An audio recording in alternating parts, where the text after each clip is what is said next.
It's nice to have you, Dr. Kalinsky. Thank you for joining me on in Dallas, Texas Live to talk about something. I hope you have really good news for us. For many people diagnosed, most common form of early-stage breast cancer, the risk of it coming back remains a significant and lifelong concern. What are the latest research suggestions on this coming back?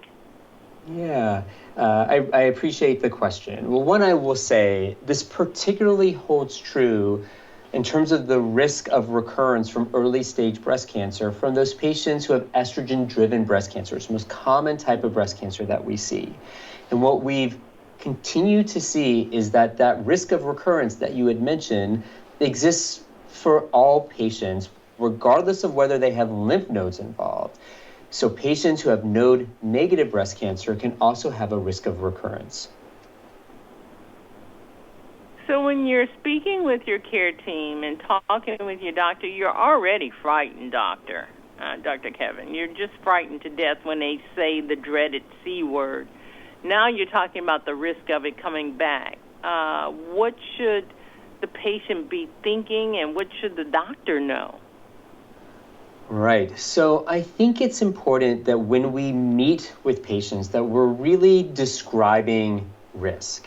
And it's also important that we are talking through the fact that our treatment for breast cancer has evolved over the last years, right? We've really seen that we do additional targeted therapies. It's not a one-size-fits-all approach. We're really trying to individualize the treatment. So for instance, I mentioned estrogen-driven breast cancer. It's also, we call this hormone receptor positive, HER2 negative breast cancer.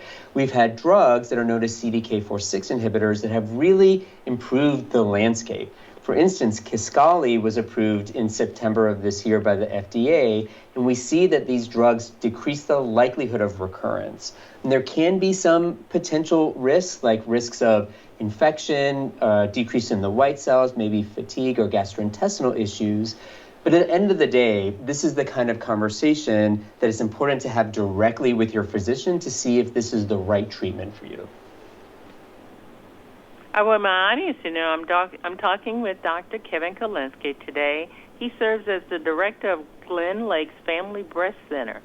Dr. Kalinsky, you guys hold on. I'm going to take your couple questions from social media, but first I need to talk with Dr. Kalinsky. Dr. Kalinsky, I was told that there was a SABCS meeting. What did it yield for us?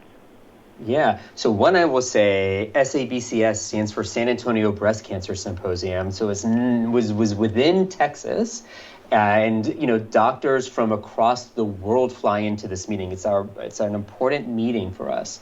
And we showed, one, that in the real world that we do see for patients who have hormone receptor positive, HER2 negative breast cancer, that there does remain this risk of having recurrence, even for high-risk node-negative disease.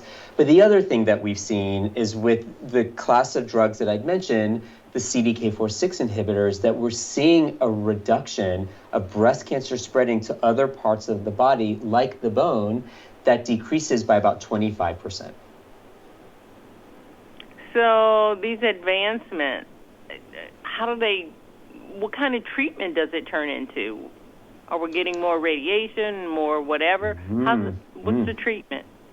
Yeah, so this was a hot topic at the San Antonio Breast Cancer Symposium because the treatment that you're talking about is local therapy, right? We do surgery and we may do radiation.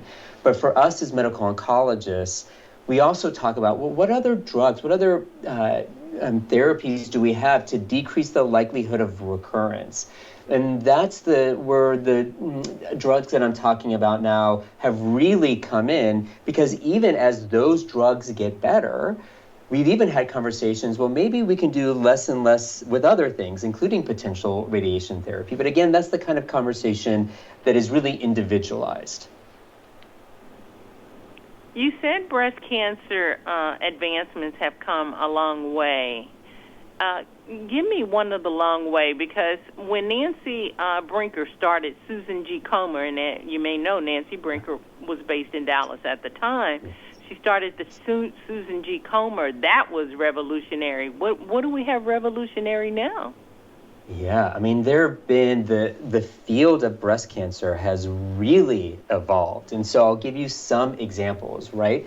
Trastuzumab, which is for patients with HER2 positive breast cancer, immunotherapy, which is approved for patients with triple negative breast cancer. And that's the kind of treatment that Jimmy Carter was getting for his melanoma. But for this type of breast cancer, estrogen-driven breast cancer, we've had endocrine therapy, but it's these drugs like Kisqali or other CDK4/6 inhibitors that have really impacted our patients in decreasing the likelihood of recurrence in that subtype of breast cancer. I'm so excited we can leave my listening audience with something positive. Where can listeners go and get more information? Absolutely. So the one thing that I will say is there are different websites that are available. You can go to Komen, as you'd mentioned. There's the Breast Cancer Research Foundation. There's the National Cancer Institute as well. And if you want to hear more or read more about the drug that I was talking about that was approved, it's Kisqali, so Kisqali.com. I want to thank you so much for enlightening us and giving information and giving hope to those people who are listening that have, as my kids say, skin in the game on this problem. Thank you so very much. Thank you. Hi, I'm Valder Beebe, host of The Valder Beebe Show. We have over 1,000 videos on ValderBeebeShow.com and YouTube.com/ValderBeebeShow. We upload new videos daily. Our site is a modern baby boomer platform with news and information important to boomers. Subscribe to youtube.com/ValderBeebeShow and stay connected as I interview the world's most fascinating people.